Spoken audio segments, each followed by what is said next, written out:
Hey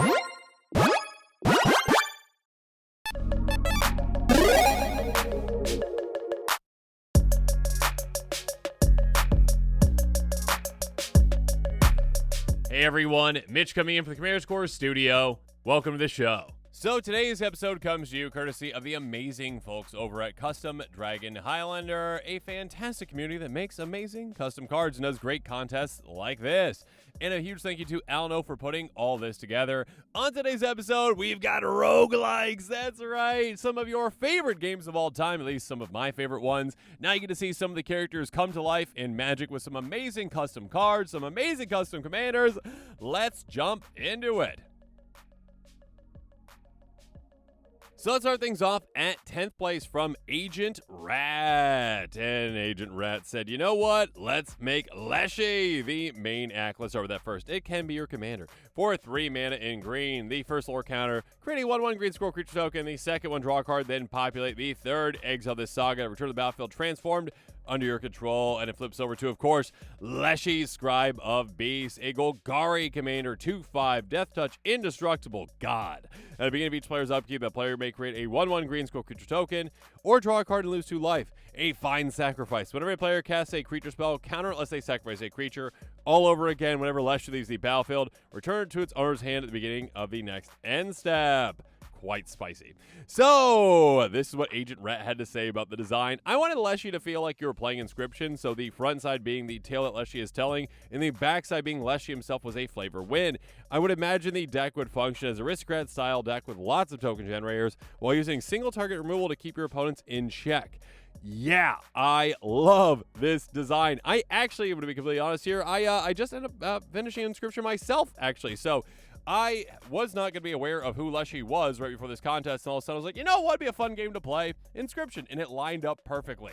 Yeah, it's a really cool design, really awesome way to represent Leshy. I love that you have the tail on the front, and then it flips over to Leshy, and oh my goodness, Leshy is so flavorful with the squirrels, with the countering of spells as they sacrifice things. That is so cool, and of course, it happens again and again and again. I love this design. Congratulations on your 10th place finish, Agent Rat.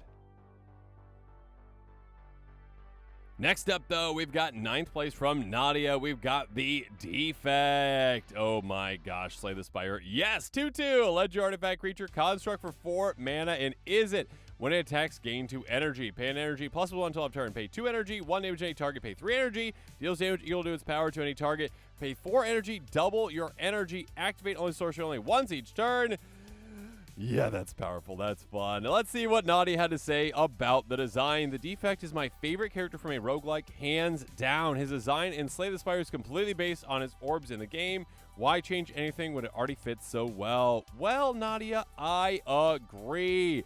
My goodness, this is a really cool design. I don't know why, but I did not think about energy as the direction for the Defect, but it fits perfectly. Absolutely.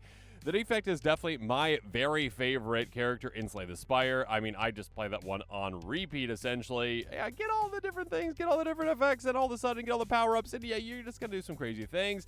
This one, I love it. Again, get all that energy. You have a lot of different ways to get energy. You can proliferate to get energy too. Do all that, and all of a sudden, yeah, you can increase power. Again, you can use other ways to increase power too. You can double up your energy in a giant burst as well, and all of a sudden, yeah, utilize it in some very, very, very spicy ways. I would also probably include some blink effects maybe in this as well, so you could utilize that ability maybe more than once, maybe a few times, maybe just keep doubling, do some crazy things. Nadia, I absolutely love this design. Love that you brought the Defect to life. Congratulations on your 9th place finish.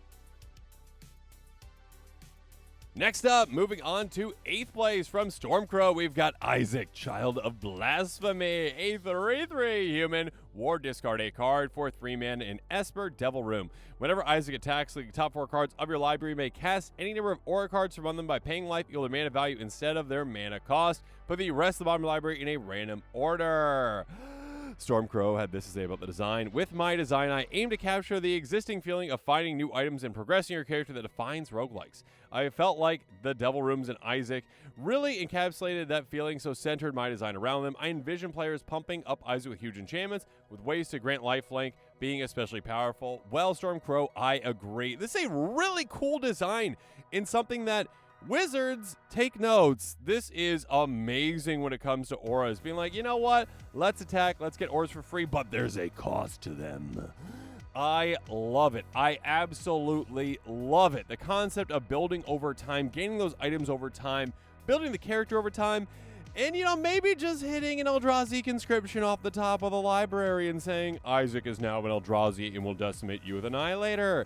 Yeah, that could be quite fun. So yeah, you can do some crazy things with this one. I would also maybe, you know, include some constellation type effects to get some value off of that as well. You can do some crazy things with this one. I love the design. Maybe playing in some ways of actually, you know, caring about losing life as well, and like maybe life swapping too. Love it, Stormcrow. Congratulations on your 8th place finish. Next up, let's go on to 7th place from Little MX Doom. We've got Purse Backpack Hero, a 3/4 Mouse Warrior for 4 mana in Boros. Whenever it enters or attacks, venture into the dungeon. When you venture into the dungeon, create a clue, food, map, or a treasure token. Reorganize, pay a single white mana. Tap 2 untapped artifacts you control. Untap target artifact. Activate only sorcery, only twice each turn. This is what Little MX Doom had to say about the design. I picked Purse as a rep for an underrated game I think deserves more love, Backpack Hero. I went with an artifact dungeon theme as a reference to the game's inventory management theme. She loves artifacts with powerful tab effects. Well, inventory management is the perfect way to describe this. I love this concept. I love that you're bringing dungeons into this too. I don't know why I didn't think about dungeons as a concept, but yeah, digging down into it, absolutely. And now giving you extra value from those dungeons. You're getting value from the dungeons themselves, but now you also get a clue, a food, a map, a treasure, whatever resource you need, and you can utilize those resources in fantastic ways. This is just such a great meld of so many things. Congratulations on your 7th place finish. Congratulations on this amazing design, Little MX Doom. Next up, from 6th place, we've got HeyImRob's design with the Black King, a 1/1 Ledger creature noble for 2 mana in black, but it's a Rakdos commander because it has pay 1 and a red, tap, discard a card, deals X damage to target creature, and opponent controls for X discards cards, mana value. At the beginning of your end step, if a creature opponent controlled died this turn, look at the top 2 cards of your library, put one of them in your hand and the other in the bottom of your library. And this is what HeyImRob had to say about the design. The inspiration. The video game's design and mechanics are pretty straightforward. It's literally chess with some added steps, so it was pretty easy to think of what I wanted. The character, it's just the king and his trusty shoddy against the world. It gives off the I'm not locked in here with you, you're locked in here with me mentality. That's pretty cool if you ask me. Colors, mechanics, flavor. He is the Black King, so of course his color is going to be black. Other than that, his effect is red, making him effectively Rakdos. Fits in both the flavor and mechanic sense. Again, the actual game is literally chess with some chaos thrown in. How to play it. Graveyard love, manipulation, discard madness, love come to mind. But you could also run cards that enjoys creatures' death like Black Market, or you could embrace chaos and something like Endless Whispers. Well, HeyImRob, you summed it up pretty perfectly, and I don't think I can say really too much else that doesn't already say exactly what you said with this one. The design is amazing. I love that. I mean, I would maybe include some ways to maybe tutor some giant things into my hand and maybe to get those things back again and again and again and again and again. Maybe some certain, like, 10 plus mana value cards. Maybe like a 16 in there, whatever it's going to be. Discard those things and just demolish your opponents. Yeah, I love it. Congratulations again with your 6th place finish. HeyImRob. But now let's move on to 5th place from Spaceman in Space. We've got Lady Luck, Sinister Host for 4 mana in Rakdos. We've got a 3/4 Human Bard, Mage Trap. Whenever you cast or copy an instant sorcery spell, open an attraction. Whenever you roll a 1, target opponent creates a 1/1 cause construct artifact creature token. Whenever you roll a 2, target opponent draws a card. Whenever you roll a 3, each player loses 3 life. Whenever you roll a 4, draw a card. Whenever you roll a 5, target opponent loses 3 life. Whenever you roll a 6, roll 2d6. Spicy. This is what SpacemanSa had to say about the design. First off, I love attractions. Second, Dicey Dungeons is a great game. Lady Luck was a fun villain, and Grixis needed a good dice commander. In the game, you play as little dice trying to get prizes, but I wanted to flip that and let you play the villain. The beginning, you can play with Politics Commander, but once you get enough effects that add additional dice, you can build an endless gambling engine. My goodness, this is cool. I love the direction this takes attractions. This is so cool. Being able to utilize this in such a cool way, again, giving you that way to actually open those attractions effectively on this, amazing. And then all of a sudden, when you are rolling those dice, yes, so much value, potential for your opponents, but also potentially for you, and also potentially crazy, chaotic, amazing effects. Yes, please. So many cool ways to utilize this commander. Such a cool direction for attractions. I love this design. Congratulations, Spaceman and Space, for your fantastic design and your 5th place finish.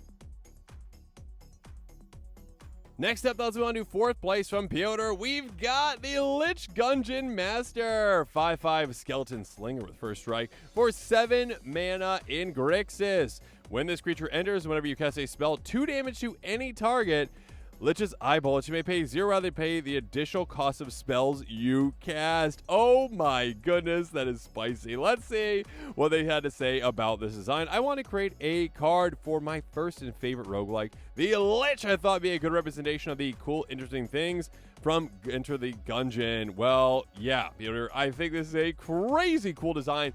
I never, ever, ever, ever, ever thought of the concept that could ever be possible of, hey, you know what? People have free spells all the time, right?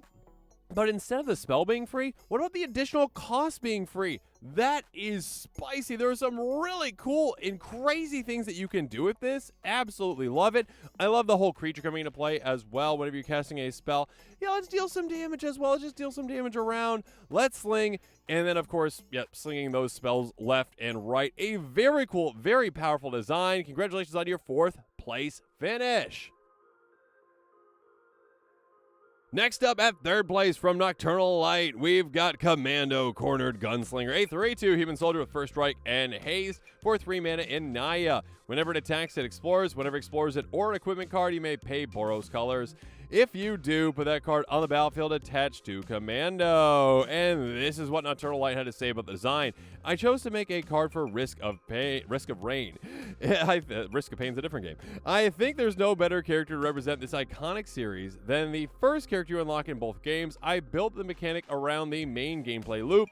Explore the stage, buy items you find, and get stronger. Well, I think you did an amazing way to show off that main gameplay loop. Again, exploring the stage, buy those items, getting stronger. That is all this is doing. Again, exploring, digging down in, exploring ores and equipments, which would make it stronger, paying that, putting it right on the battlefield. You can get a lot of spicy things off the top. Loving it. Absolutely. Yeah, it's a really cool design and really spicy for this being in Nadia. Love the design. Congratulations on your 3rd place finish, NocturnalLight. Next up, moving on to 2nd place from Genji's Tides, we've got Hades, Lord of the Underworld. Yeah, Hades kind of took over the world a little while ago, and Hades 2 is going to do the same. 5/5 legendary champion creature god for 5 mana in Rakdos. Beginning of each player's upkeep deals 1 damage to that player for each creature card in their graveyard. Oh, that's punishing. Whenever a creature dies, you may pay your life equal its mana value. If you do, return that card to the battlefield you control. A finality counter gains haste till end of turn. This is the Lord of the Underworld. Like, this is a perfect description of the Lord of the Underworld. Hey, yeah, you got creatures in your graveyard. Punishing you for that. That's bad. Bad for you. Good for me, though, when they die, because you know what? If I deem you worthy, I will say you come into play under my control. It might be temporary, a little temporary contract, but you're going to be over here. So, yeah, being able to say, you know what? Let's maybe mill opponents. Let's maybe get rid of their creatures. Edict effects, sacrifice effects, destruction effects. Being able to just demolish opponents' armies and then making them your own.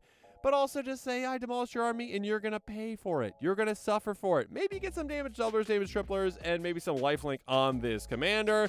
Absolutely lovely. Congratulations on your 2nd place finish for this fantastic design, Genji's Tights.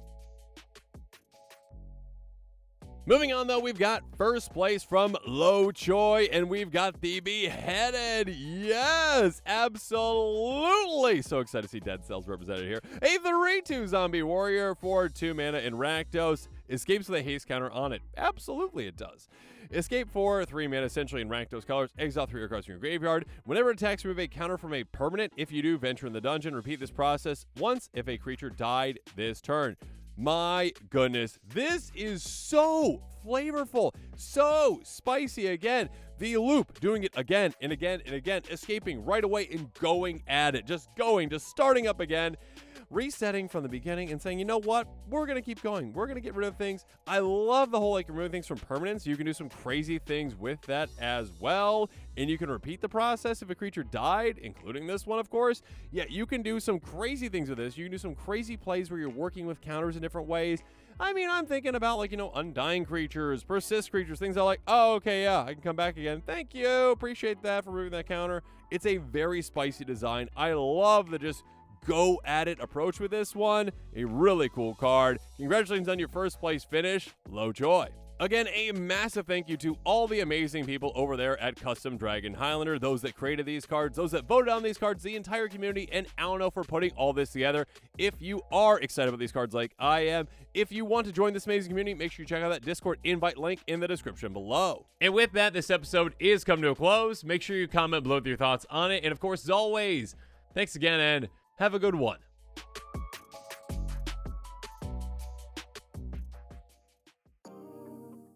This show and episodes like this one are possible thanks to viewers like you. If you're looking for an easy way to help support this show, make sure that you like, share, and subscribe. Also, hit that bell notification icon so you don't miss any new episodes. You can also go check out our playmats and other merchandise at thecommandersquarters.com. We also have a ton of brand new t-shirt designs in stock, so make sure you check out those as well. Another easy way to support this show is with our TCG player affiliate links. So whether you're buying a deck or individual cards, you can use this general link right here or one in the description. And the final way that you can support this show is by supporting us directly by becoming a patron. There are many benefits to being a patron, and I truly couldn't do this without all of their support.